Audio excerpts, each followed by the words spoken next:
Hello again and welcome back. Now let's continue with our next topic. The next topic is dependability. Dependability and dependable system, especially for embedded systems and for operating systems. Okay, what about dependability? The translation or the definition of dependability is somehow difficult. Therefore, I make a translation, but we will see this translation has a problem. There are two really difficult, different things which has exactly the same translation, but they are different things. Okay, but now let's begin with what is dependable system? What is dependability? Let's take a look. It doesn't matter. Okay, this is the problem with all the devices or machines which we build. The machines which we build, they have thousands or maybe millions of components. And maybe everything is working properly. But if one of these thousands of millions of components fail, then maybe we can have an accident. And then the big problem is this small part which has failed and no one will take care. There is thousands of other parts which are working properly. It doesn't matter.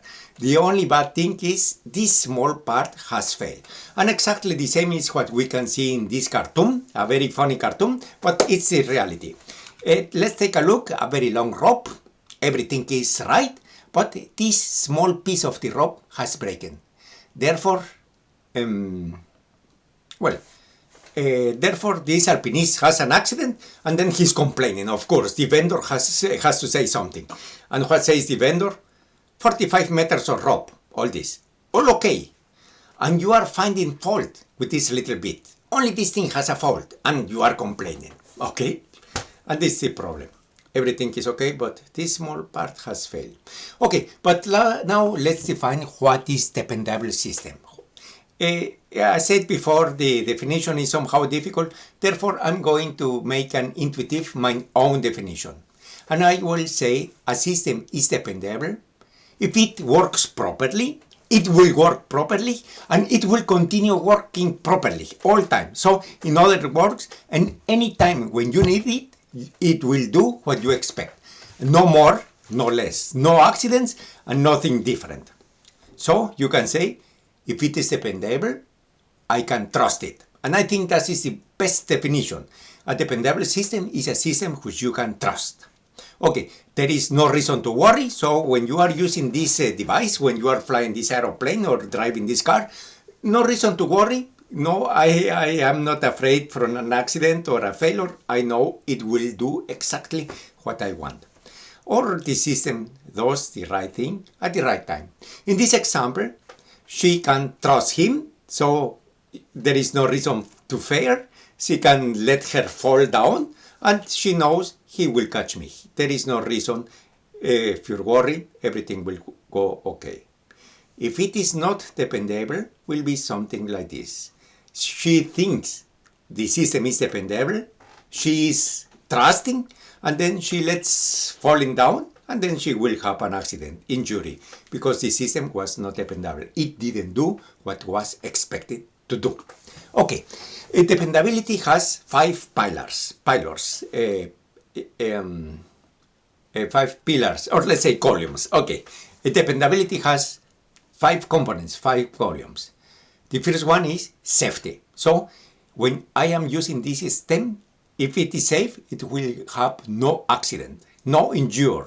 So this is a translation, so this is one component. The second component, the system is available. So it has a high availability. Here is the translation. You can see there is some similarity, yeah? Okay, but it doesn't matter. And availability means it will be ready to be used when you need it. Not available is if you need it now, but today it's not ready. You have to wait maybe one day to continue the maintenance, and then you can use the system. So it's not available. It's not there when you need it. So available at any time when you need it, it will be ready to be used. Then we have reliability. Maybe it will be something similar. But watch out, here we have a small problem. I will come to this later. Reliability is when you use it, it will do what you expect as long as you are using it. It will not fail until you say, okay, I am done. For example, if it is a car, you take the car and the car will drive until you reach your destination. Then this is reliable. The car will not fail on the road. Maybe you can think these two things are very similar, but I am coming to this point later. Then the next column or pillar is integrity. Here is the translation. Integrity means no person which is not authorized will be able to access and modify this data. Integrity. So the data will not be corrupted, not by accident and not with bad intentions. So protection against hackers. So no one can modify your data from outside. Then we have confidentiality. And this is the translation. Your data will not be public to persons which are not allowed to see it. So it's private, so your information will not be accessed by someone else. Now, first, let's take a look to these two very similar things. If you see, they are the same, but they are not the same. Reliability is only one pillar, only one column, only one component of dependability. So let's use this word, and I'm going to use another word instead of dependability. I'm going to say trustable. So this is the translation. So if it is trustable, then it is dependable. The other thing, availability and reliability, sounds to be something very similar. But let's take an example, a car. For example, a car is available if you can take it and it will drive. But maybe it has a high availability. It's ready to be used at any time. It's at your home and you can take it. But it is not reliable. You start driving and it will fail. Then you have to start again and it will drive maybe 100 meters and it fails again. So it was available, it was ready to be used, but it was not reliable. It was really difficult to reach your destination. And now let's see the opposite. A very reliable car. So when you take it, it will drive until you reach your destination and will not fail. The problem is these cars needs a lot of maintenance. So maybe you can use it one day and then it will be 1 week in the shop for maintenance. So when you need it, it's not there, only Mondays. But today is Tuesday and you want to use it, sorry, it's not there. It has to be first it has to get the maintenance. And that is an example when you can have high availability and low reliability, or you can have high reliability and low availability. But of course, what we want is both of them at the same time. The car is always there to be used when you need it, and when you take it, it will drive you to the destination without failure. So this seems to be very similar, but they are different things. Okay, and now let's talk about 100% dependable. So you can really trust it. It will never fail. It will never have an accident. It will always do what you expect. Of course, you can see it is not possible. So we can never reach 100% dependability. You cannot reach these perfect systems because everything which we are doing will fail someday. So, you have to invest a lot of effort to improve the dependability a little bit. And it doesn't matter how much effort you invest, you need infinity effort to reach perfect dependability. So it's not possible. So it doesn't matter at any point, you have to break and say, okay, here is the end. I'm not going to invest more in this system. So it can be used as is. And in this case, you have to be aware there is a risc. You have to be aware you didn't reach 100% dependability, so you know there is a risc, which means a failure or maybe even an accident. And if it has an accident, it can have even some consequences. Please excuse me, there was an interruption, but now I can continue. Sorry. Okay. What was the last I was saying? I think the last was about this risk. I said to reduce this risk, we have to invest effort. At the beginning, with a little bit investigation of effort, we can get a lot of improvement. Do you see? But as we are coming closer and closer to this limit, we have to invest much more effort to improve just a little bit the dependability, and to reduce just a little bit the rest risk. So, and I said, for everything which we build, we have to know every car, every aeroplane, every train has a rest risk. Every time you are going to use one of these devices, you are risking to have an accident and lose maybe money or even life. So we have to be able to say, what is this risk which we can tolerate? And which effort are we ready to invest to reduce this risk?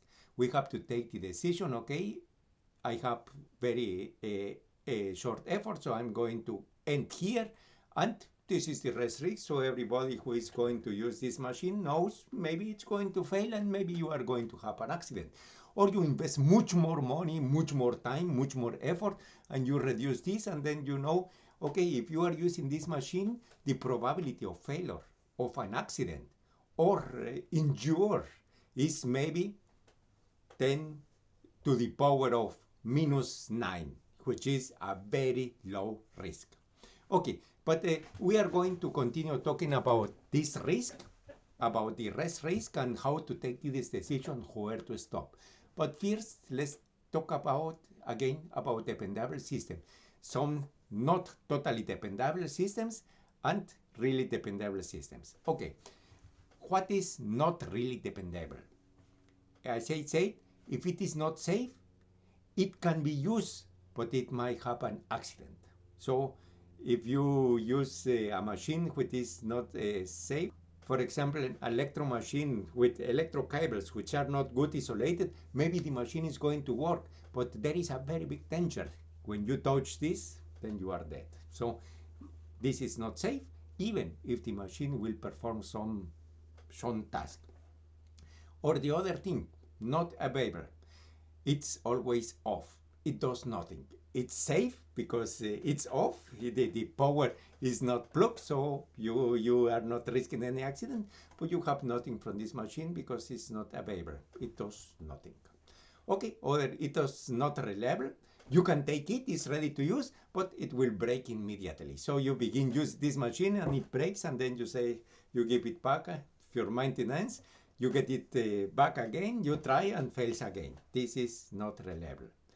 Or it has no integrity.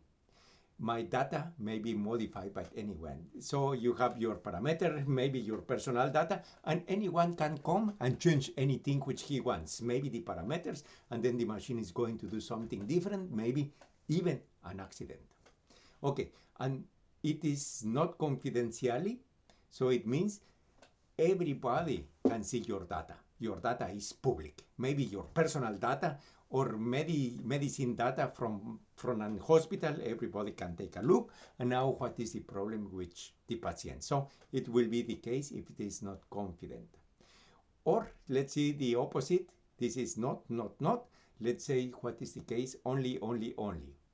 Only safe, it is no accident, but it doesn't work. So you can be sure I will have no accident, but I can use this machine for nothing. It is only available.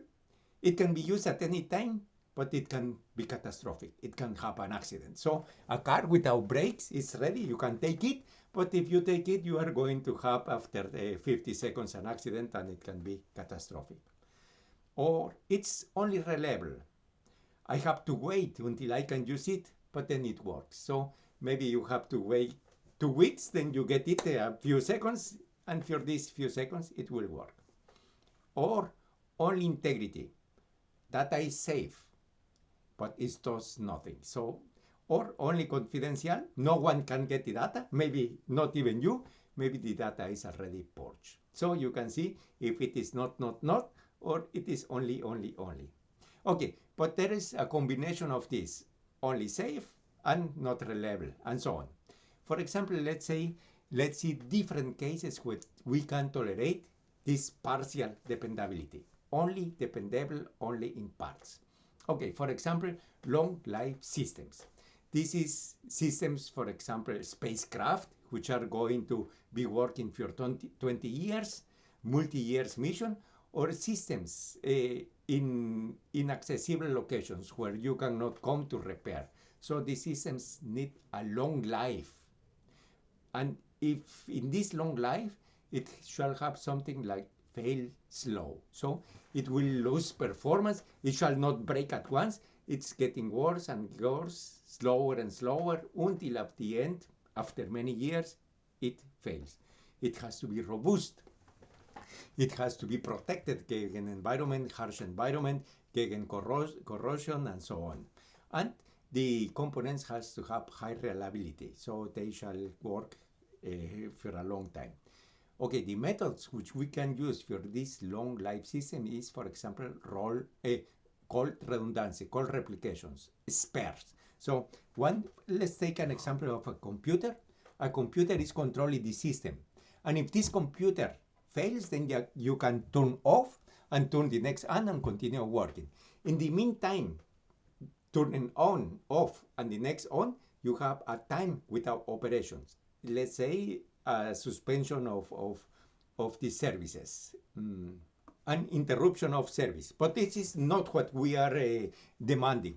We are demanding only it will work for a long time, but we can tolerate if there are interruptions in the meantime. Therefore, the replication or redundancy may be called. So only one is on and the other is off. Only in case of failure, then you switch. Maybe the operator can do this. Then you have to have some kind of error coding, for example, to recognize data corruption in memory and be able to correct this data corruption and continue working. Because if you lose data, then maybe you can fail for always. And then you have to have some wheels of monitoring to be able, the operator shall be able to see how the things are degrading and if something has to be switched with call redundancy. And shielding. For example, if you have a lot of radiation in spacecraft, shielding will help because radiation is destroying the electronic components. Okay, this is the long life systems. This is only partial dependability. You see, we are not requesting everything from dependability. We are requesting only some parts. Okay, then we have safety critical systems. This is the systems where we don't want an accident, where an accident can be catastrophic. So we are not requesting everything. We want only this system shall not produce accidents. Okay, and then we have something like fail safe. If something is not going to work, you can stop producing the services, but you can turn off the machine slowly to avoid an accident. So, for example, in a car you are driving and it fails, you shall not lose control, no brakes, something like this, but it shall be losing speed until you have to stop. For example, fail safe. Or a medical device, for example, for a medical device, if it could injure the patient if working, then it shall better stop working to avoid injuring persons. Then these systems has to be sound or faultless. So it shall not have bugs or such errors which can produce an accident.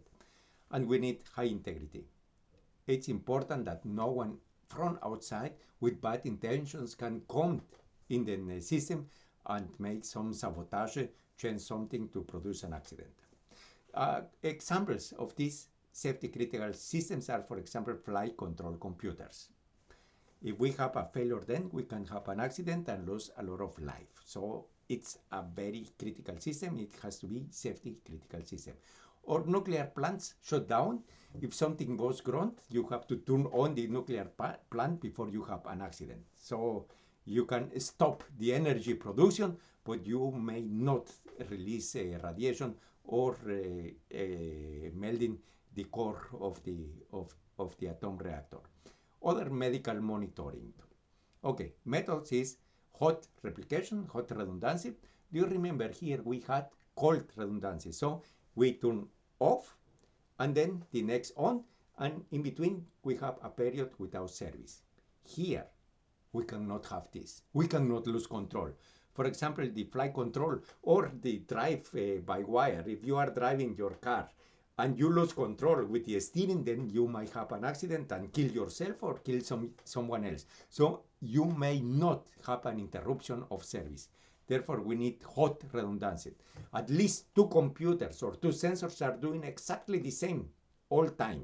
or maybe 3 to be to have a higher reliability and higher confidence. And if one fails, immediately the other shall take control and continue producing the services which this device shall produce. And then the other can recover, and then we have 2 again. Or maybe we have 3 or 4, so a few can fail, and always one has to keep control. Therefore, several has to be on at the same time, and this is what we call hot redundancy. Or we have even better, we have at least 3 and win some kind of voting. If 2 are of the same opinion, then we take this solution from these 2 and ignore the third one, and the third one shall produce a recover. Then we have, for example, time redundancy. We perform the same operation 2 or 3 times in the same computer. And if 2 times is okay, then we assume it's okay, we can use this result. If 2 times are different, then we compute it again a third time, and then we get the majority, for example. And for the most critical cases, we have to have something like design diversity. For example, if you have 2 computers or 3 computers and all of them are doing the same, but you have a software problem, a software failure, a software bug, then all 3 will produce the same wrong result. If you compare, all are doing exactly the same, and you can assume the system is working properly. You pass the result to the actuatoric, and then you might have an accident because all 3 was doing something wrong. To avoid this, there is something like design redundancy. So all 3 computers or maybe 2 computers shall not be identical. They shall be produced by different companies or different groups of persons. So it's very improbable that 2 groups are going to do exactly the same error. The problem is you are duplicating or triplicating the development effort, and this costed a lot of money. Do you remember when we were talking about this? Sorry, wrong direction. Here, how much are you ready to invest to reduce this risk? So if it is a very important thing, maybe you shall duplicate the effort. For example, from here to here was the effort to develop the first system, and then you duplicate this, and you get at this position, and then you can reduce the risk. Okay. And then we have the non-stop systems. For example, the telephone or the internet switch centers, the telephone shall always be ready to use, and internet shall be always ready to use, or transaction processing from banks or e-commerce. If it breaks, you have a very big problem. So this service shall be always provided. So what we need is a fail-soft, something similar like this. So if something is not working, then you can reduce maybe the speed or the DINs, but the DINs shall continue, shall not be interrupted. We have to use very robust systems, protected and high availability. So if we have several replicated systems, they shall be ready to be used. And methods is hardware and software and information redundancy. So if we have a data loss, the data shall be replicated in other memory, in other disk. So we are not going to lose the data. For example, data from a bank.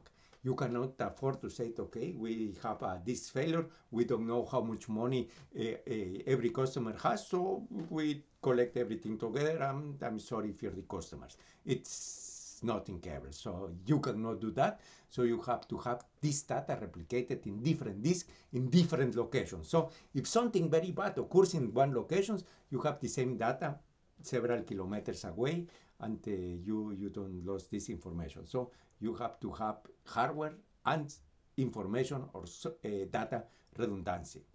Then you have to have some kind of backup to keep the most actual state of your system in a secure way, maybe in other country, maybe in other city. And hot swap, so 2 systems which are ready to be interchanged. If one fails, the other can take control immediately.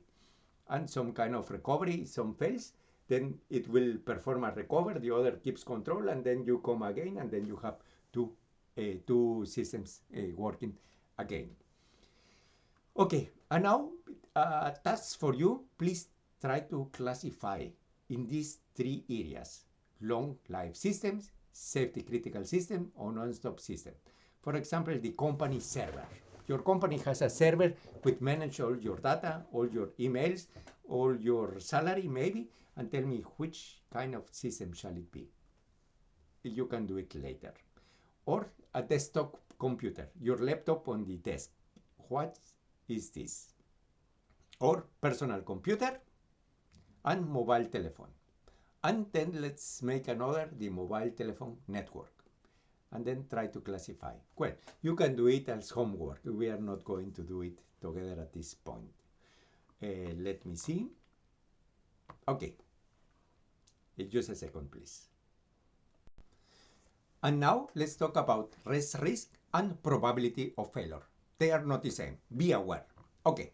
When we are talking about probability of failure, we are talking about 10 to the power of minus n, or this representation, failures per unit of time. For example, we can say 10 to the power of minus 8 failures per usage. So every time you use this system, for example, every time you take an aeroplane to fly, you have a probability of 10 to the power of minus 8 failures or crashes. A very bad thing, but let's take this as an example. Or not per usage, per unit of time. So when you are using this system, you are going to have a probability of failure of 10 to the power of minus 9 failures per hour. And let's formulate this. So 10 to the power of minus n failures per hour is exactly the same like this. 10 divided by 1 divided by 10 to the power of n failures per hour. Or we can say 1 failure every 10 to the power of n hours. Or if it is a very critical case, catastrophic failures, then we can say 1 accident every 10 to the power of n hours. And this n is normally a very big number because we don't want accidents every day, but we cannot guarantee you will never have an accident when using this system. So this n is a finite number and not so big, maybe 10, maybe 8 or something like this. And then you can compute hours in days, in years. And then you will know how many accidents you will have per year or per day in a bad situation. Okay, now let's see. We said for everything which you are going to build, there will be a risc because you cannot invest infinity effort. For everything which you are building, there is a probability of failure, a probability of an accident. And then be aware, we will be talking about risc of using your system, and here we are computing probability. And probability of failure is not the same like risc. Later we are going to see how to compute risc as function of probability of failure. This probability of failure is a function of the reliability of the system. A system with low reliability is very probably it will fail. A system with a very high reliability is very improbable it will fail, but it will fail. We cannot ignore this. Let's take aeroplanes. We are talking about not small failures, maybe a display or something like this, but catastrophic failures. And it is requested for aeroplanes. Every aeroplane shall have a probability of failure of 10 to the power of minus 9 failures per hour for one aeroplane. Or you can say this, one failure, one accident every 10 to the power of 9 hours. This is some millions of years. Billions of hours are a lot of years. Yes, okay. But consider this is for one aeroplane. And at any time point, we have at least 1,000 aeroplanes which are flying at the same time. 1,000 aeroplanes is 10 to the power of 3. Then, what is the probability of a catastrophic failure, of an accident for all aeroplanes in the world? Then you have to multiply these two. And then you have 10 to the power of minus 6 failures or accidents per hour. Or if you compute this is one accident every 100 years, 114 years. But it's the reality? No. If we are very optimistic, we can say every 10 years we have a very bad accident. Okay, then there is a factor 10 between 10 years and 100 years. Where is the error? Maybe this 10 to the power of minus 10 is not right. It's 10 times worse than the reliability which we have with aeroplanes is 10 to the power of minus 8 failures per hour. Or, another thing, we don't have 1,000, we have 10,000 aeroplanes flying at the same time, or even more. And that's true. So this seems to be right. This is what is requested. One failure, 10 to the power of minus 9 failures per hour. This shines to be okay. But here we have to multiply 10 to the power of 4. 10,000 aeroplanes flying at the same time. And then we have an accident every 10 years. Well, maybe an accident every 5 years. Then we don't have 10,000, but 20,000 aeroplanes flying at the same time. And this is almost true. We have about, in normal times, we have about 20,000 aeroplanes flying at the same time. So we can expect with this data, one accident every 5 years. Okay, now I was saying this is the probability of failure, but we want to know what is the risk. The risk of using one system, the risk of flying with one aeroplane. On the risk, we are going to define is the probability of failure multiplied by the magnitude or the cost of the failure. So if we want to express this in money, for example, euros, this is the currency in Europa, or your local currency, or let's say dollars. Okay. If you want to express the risk in dollars, then you multiply the probability of a failure times the cost, how much money you will lose in the case of an accident. This is in dollars. Then here, a number without magnitude multiplied by dollars, you will get dollars. So the risk will be expressed in dollars, or in Europe in euros, in euros. Okay. Or if you have something different which cannot be expressed in dollars or money, is the consequence, maybe an accident, deadly, loss of life, then you can say how many persons are going to die in unit of time, for example. But please do not forget, the risk is as function of something. For example, the risk per hour, the risk per day, or the risk per usage. The risk every time you fly, the risk every time you cross the street, the risk of living one day, for example. And please again, risk is not probability of failure. Risk is the consequences or cost per time or per usage. Okay, now let's see an example, the function of risk, or risk as function of probability of failure and the consequences. This is a very nice matrix which we use very, very frequently. The risk matrix. In this matrix, we have this lower corner, which is not a very big risk, and the opposite, this corner, which we say very dangerous. To use this system is very dangerous. And now let's see the two parameters. On one parameter, we have the consequences. Here, the consequence of falling here is death. If you fall here, you are going to be dead. A very bad consequence. Here, the consequence of falling here is you get wet. Okay, maybe not nice, but not a terrible consequence. This is one parameter. Going here from not so bad to going here to very bad. The other is in the other direction. So we have two dimensions. This is the consequences and this is the probability. And the probability depends on how wide this is. If you are running and you are going to jump over this hole, then if it is very small, then the probability you are going to fall down is really low. Or if it is 1 meter, the probability is higher. And if it is 2 meters wide, the probability you are going to fall there when you are running and jumping is very high. So these are the two parameters which we have, from very low probability to very high probability, from very low consequences, not bad, to deadly. Here you are going to die. Okay, then if you multiply these two, then you have a two-dimensional matrix. The best thing is here. it's very improbable you are going to fall here because it's very small, and if you fall, then you get wet. So the risk here is almost nothing. You can do it every day without thinking too much.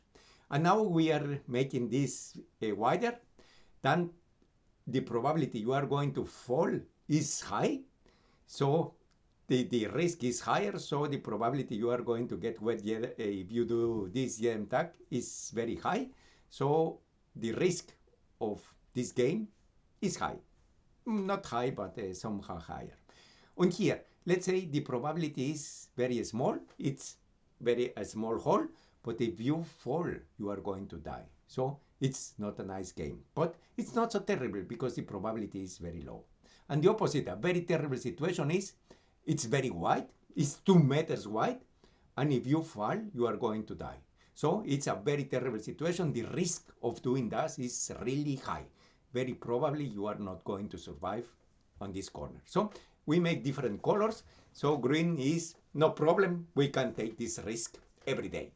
Gelb is, okay, it's not so bad. Orange is, be aware, and red, don't play this game. You are going to die with a very high probability. So when we are building a system, then for everything which can fail, we make this matrix. And as long everything is green or yellow, it's okay. But if this system, there is something red, then we have to make a redesign and see how can we avoid this. 2 probabilities or 2 ways. We reduce the probability of failure, or we reduce the consequences of a failure. Okay, these are the 4 quadrants of risk. Okay, and now let's see this. Remember, risk is the probability multiplied by the magnitude, or let the probability multiplied by cost. Let's take an example. What is the value of this game? How much will you request to play? If you throw the dice, if you get a 1, you pay 60 euros or dollars, as you want. Let's say dollars, okay. How will you play this game?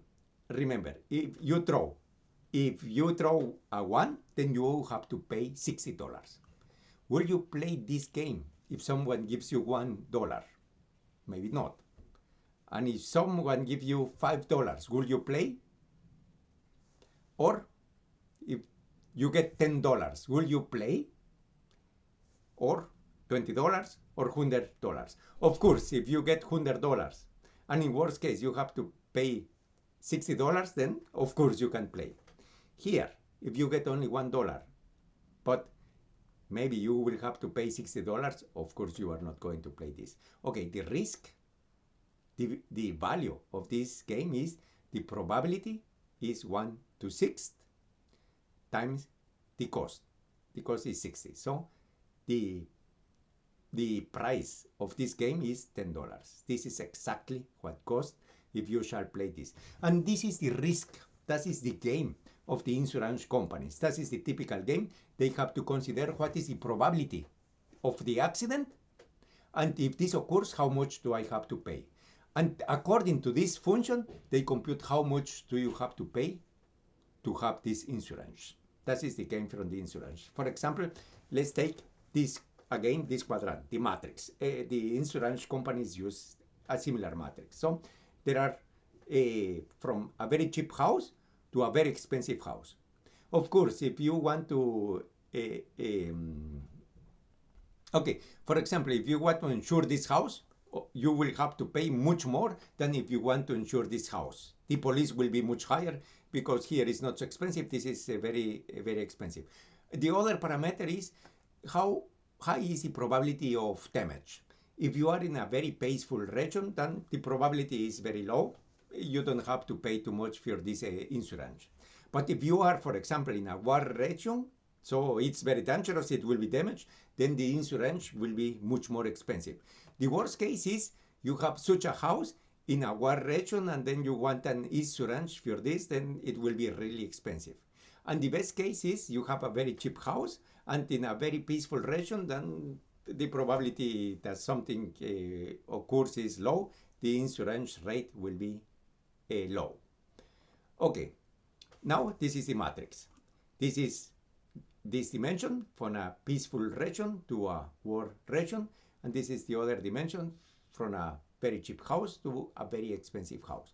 And this is what the insurance company will request from you. $1 per year, in this case.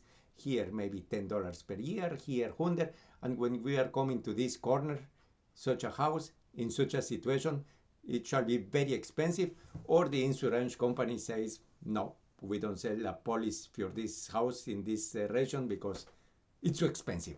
We cannot take this risk. So, and this is the same situation. And this is the same what we are doing when dealing with the machines we are building. And now let's consider the cost, the risk. How much is the value of this risk of parking in a non-stopping zone? Let's say if you are caught, you have to pay $100 fine. So for how much money will you park here? You can consider if the police comes every day, then the probability is very high, then for sure you will pay the 100. So the cost will be 100. If you know the police doesn't come, the last time was 3 years ago, then the probability multiplied by $100 will be maybe 1 cent. So you can park. The risk of parking there is 1 cent. On the opposite, the risk of parking there will be €100 or dollars. Or what is the cost of the risk of driving too fast? Something similar. Or what is the risk of sending an $100 product before you get the money? So you can consider someone want to buy, you send in and hope you are going to get the money. You are taking a risk, and this risk can be computed in money. And now all this was money, then something different. What is the risk of crossing a very wide and fast street? Can you express this risk in money, or can you express in something different? You are risking your life. Well, this is a very special case, but very interesting. All these cases you can express the risk in money, but here there is a risk, and it cannot be expressed in money. It's life. So sometimes we are risking other things than money. So an accident can lose money, or materials, or life, or animals, or who knows what. So this is an interesting case, and this is something we are going to see in a few slices. But first, let's see the magnitude of risk. Do you remember? Risk is the probability, which is a number without magnitude, and the magnitude. This can be dollars, euros, life, or something else. Let's take some examples. If we are talking money, the risk of using this machine could be, for example, $100 per year. Oh, that is the case, that is the game of the insurance companies. How is the cost of the risk from this house, from this car, for whenever you want? Or the risk can be time. If something was wrong, we lose time. For example, if something was wrong, I can miss my train, and the next train will come in 1 hour, but the probability of missing my train is not so big, so the risk of going by train every day is 10 minutes per day, or per usage. Or pain. There is a probability of a failure which I can get injured. So I can see what is the probability, and then I can see how big is this wound, and how big can be the pain. But this is another different special case, how to quantify the pain. So what is the value of this risk computed in pain? Or even life. It is a catastrophic case, then someone can die. And then, for example, we could say, in this case, for example, an atom reactor, if something was wrong, then maybe 300 persons are going to die, and the probability is once every 1,000 years. So we quantify the risk of using this atom reactor or flying this aeroplane. Or it can be something like environment damage. Another problem, how to quantify number of dead trees, number of dead fishes, animals, area. Okay, we will see. And the probability is a number. For example, this number is from 0 to 1, and it can be per usage every time I use this device. every time I fly an aeroplane, every time I cross the street, and so on. Or per day, if it's working permanently, or per millions of hours. For example, 10 to the power, the 10 to the power of minus 9 failures per hour, or per millions of hours, or something like this. Okay, and now we were talking about this case, life, and this case, life. The rest was money, not so difficult to compute. But now we are talking about risk involving life.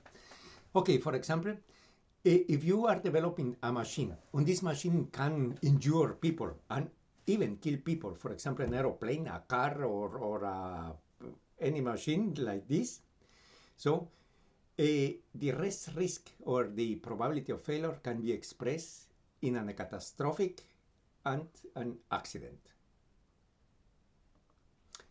So we can compute if this machine fails, then one person is going to die. For example, if you are driving a car and the steering fails, you cannot control your car, then and you are driving very fast, and the probability of death is very high. So we can say the probability of this failure is a death. Okay, for example, if we see this rest probability, we can say, okay, at this point, using this machine, it has a risk of 10 to the power of minus 10 persons per year. So every 10 years, one person is going to die using this system. Or I can improve it. And then I have, okay, the rest risk is only 1 to the power of 10 to the power of minus 3 persons per year. So it's 100 times better. But it's okay. So just a second. So you can compute, okay, this is 1,000 years. So using this system is good, because only one person every 1,000 years will die. Sounds very nice. But maybe you are selling not only one of this machine, but you are selling 1,000 units. So 10 to the power of 10. So if you multiply this is the risk for one of your machines, but there are 1,000 of these machines working. So if you multiply these two, then the result is one person will die per year. And that's really a lot. That's really a lot. So you can consider, if there is only one machine in the whole world, then okay, then we can take a bigger risk, a bigger probability of failure. But if this machine is going to be replicated 1,000 of times, and every time there can be a person die, then this probability has to be much, much lower. Now we have the case. To improve this, we have to invest. There is an investment, development time, development cost. So, for example, you can say, at this point, you invest $1 million or euros, and then you will get this probability of 10 to the power of minus 1 persons per year. Or you invest 10 million euro, and then you will get this probability of this risk of 10 to the power of minus 3 persons per year. Okay, then now the question is it worth to spend 9 millions, another 9 millions, to get from here to here? That's a very difficult question. And if you are here, you can improve a little bit more. So it is worth to go from 10 millions maybe to 100 millions to reduce this maybe by factor of 10. So 10 times less persons are going to die if you invest 10 times more money, for example. Is it worth? That's the question. That's a very big, difficult situation, because you have to take this decision, or someone takes this decision. We are going to stop here, and then we know this is the rest risk. Or we are going to invest much more, and then we are here. Okay, this is a very difficult question, but how to do that? Risk, what is the cost of life? So we are comparing here money with life. So if we are talking about invest money to save life, you can ask, what is the cost of life? Okay, a difficult question, but let's face it. Okay, let's say you have to play this game. You are forced to play this game. The probability of dying is 1 to 20,000. The probability to survive is 0.99995. Okay, this is the same. So if you play this game, you have a probability of survive from this and a probability of die from 1 to 10,000 to 20,000. How much will you pay to do not play this game? So if you have to pay this game, you say, okay, I'm going to pay to avoid this game. How much will you ready to pay to avoid this game? Or the opposite, how much will you request to play this game? If they say, okay, come to see this store, the probability you survive is 0.9995, and we are going to give you so much money. How much money will you request to go through this store? Let's take an example with dice. The probability if all dice are 1 is 1 to 64,000. So half of this. So the game will be to play these 2 times. So you throw 6 dice. If you roll 6 dice and all are 1, then you die. But it is 1 to 64,000, and the probability which we are talking is 1 to 20,000. So you have to play it again. If you survive the first time, you do it again. And then if you survive both times, then you are done. If not, you are dead. Okay, for how much money will you play this game? That's the question. Or did you know if you shall live another 70 years, then the probability per day to die is 1 to 20,000. This is the same. So the probability you are going to die tomorrow is 1 to 20,000 if you live 70 more years. But maybe that's too much. This will be exactly this game. But maybe you are going to live only 13 years. Then the probability that you are going to die tomorrow is 1 to 10,000. How much will you pay to spring this day? Okay, this is the question. Okay, and let's say, how much will you ready to pay this? Let's say you say I will pay $1,000 or euro to do not play this game with this probability of 1 to 10,000. If you are ready to pay $1,000 and the probability is 1 to 10,000, then your life has a worth of 20 millions euro or dollars. So we can quantify for you how the value of your own life. So remember, risk probability 1 to 10,000, 20,000 multiplied the magnitude 1,000 euro, and this will be 20 millions. This is your value. Or maybe you say, okay, for 100 euro I will be ready to play this, then you can compute the value of your life. And there is another point where you face this every day, where your conscience made a trade-off in face of well-understood risk. For example, taking these dangerous jobs or this job. Okay, how much will you request to win, to get per month to get this job or this job or this or this? And then you can compute the value for you, the value of your life. Or your willingness to buy a smoke detector. So if your house burns, there is no smoke detector, then maybe you are going to die. But if you have a smoke detector, maybe you are going to get the alarm on time and you can go. And then you can quantify what is the value of your life and what is the value of this smoke detector, and take the decision, I will buy it or not. Okay, these are decisions where you are measuring the value of your life with money. And this is the same method which is used to quantify this. If you want to compare how many lives, let's say each life 20 millions, and how much you have to invest to save one life, 10 millions. In this case, you invest 10 millions and then you save one life, then it's a win situation. If you invest more, if you have to invest 100 millions to save one life, then maybe the invest is too big. Okay, it sounds very, very bad, but we have to face this. This is a decision we have to take when building machinery, when building aeroplanes and everything which can be dangerous. And now you take the decision when to stop. Do you stop here Do you stop here or even more? It's your decision.